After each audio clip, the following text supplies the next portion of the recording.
안녕하세요.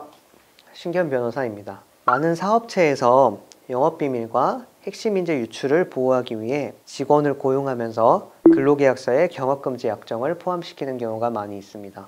이처럼 경업금지 약정을 체결하게 되면 퇴직 후에도 일정 기간 동안에는 경쟁업체에서 일을 하거나 창업을 하는 것이 금지가 됩니다. 이는 사업체의 이익이 유출되는 것을 방지하기 위한 조치로서 활용이 되고 있는 것입니다.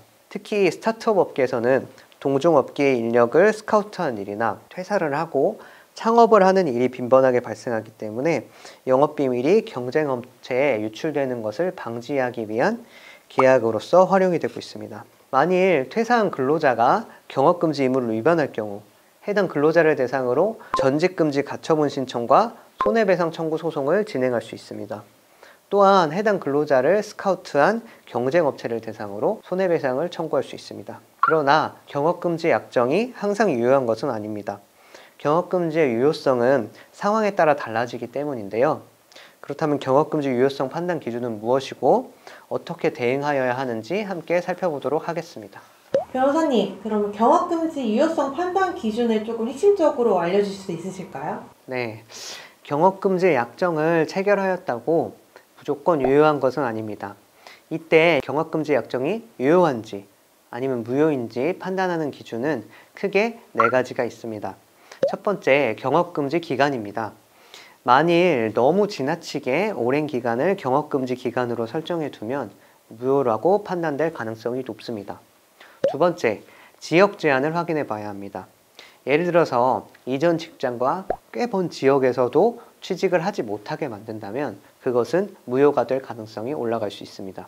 세 번째, 경업금지 의무를 부과함에 따라 반대로 근로자가 공정한 대가를 받았는지를 확인하여야 합니다. 예를 들어 경업금지 약정을 체결하였다는 대가로서 퇴직금을 더 주거나 혹은 보상금을 줬는지 등을 확인하여야 합니다. 네 번째, 근로자의 권리를 제한하면서 보호해야 할 중요한 사내 이익이 존재하였는지를 체크해 봐야 합니다.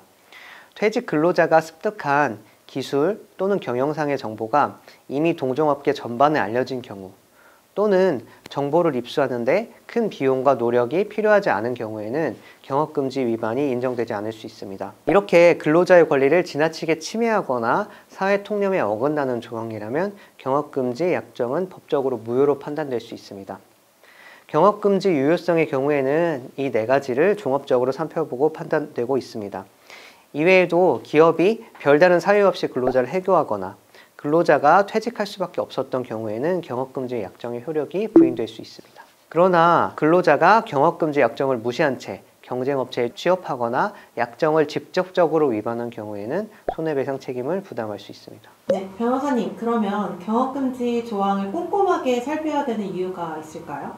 네, 사실 우리가 근로계약서를 작성할 때 경업금지 조항은 근로계약 시 주의 깊게 살펴봐야 할 부분이지만 현실에서는 계약서를 받으면 깊이 있는 검토를 제대로 하지 못하고 서둘러 서명부터 하는 경우들이 많이 있습니다. 특히 세심하게 작성된 계약서일수록 근로자에게 불리한 독소 조항이 숨어 있을 가능성이 높은데요. 무심코 적힌 단어 하나가 예상치 못한 손해배상금으로도 이어질 수 있어 주의하여야 합니다. 경업금지 조항에는 퇴직한 근로자로 하여금 일정 기간 동안 특정 업종의 회사에 취직을 금지하거나 창업을 금지해야 한다는 내용을 포함하고 있어서 사실상 근로자의 직업선택의 자유를 제한해야 하는 것과 마찬가지입니다. 대법원은 경업금지 약정의 유효성을 판단하면서 보호할 가치가 있는 사용자의 이익, 근로자의 퇴직 전 지위, 또 경업 제한의 기간과 지역, 대상 직종, 그리고 근로자에 대한 대가의 제공 유무, 근로자의 퇴직 경위, 공공의 이익 등을 종합적으로 고려하고 있습니다. 특히 보호할 가치가 있는 사용자의 이익의 경우에는 영업비밀뿐만 아니라 이전 기업이 가지고 있는 지식이나 정보를 제3자에게 누설하지 않기로 한 약정 등이 포함됩니다. 이때 보호하고자 하는 이익이 고객에 대한 정보 등일 경우에는 기술 정보인 영업비밀의 경우보다 보호받는 범위가 좁다고 판단하고 있는 상황입니다. 변호사님, 그러면 이제 경업금지 소송 관련해서 승소했던 사례 하나 말씀해 주실 수 있으실까요?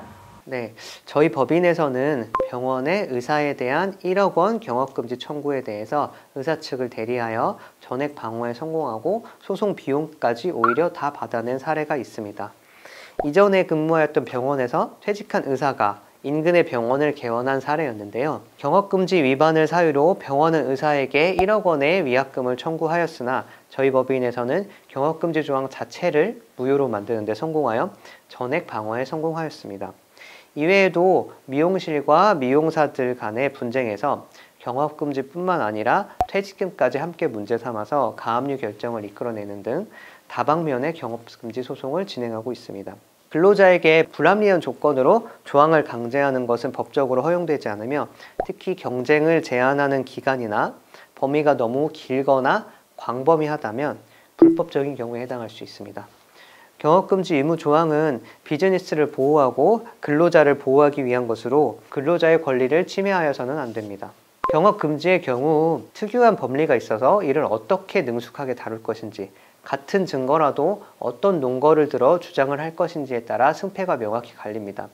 실제로 저희 법인에서는 다양한 분야의 경업금지 사건을 대리하고 있으며 경업금지를 주장하는 쪽 그리고 방어하는 쪽 모두를 대리하고 있어서 최신 법리와 판례를 적용한 유연한 대응이 가능합니다.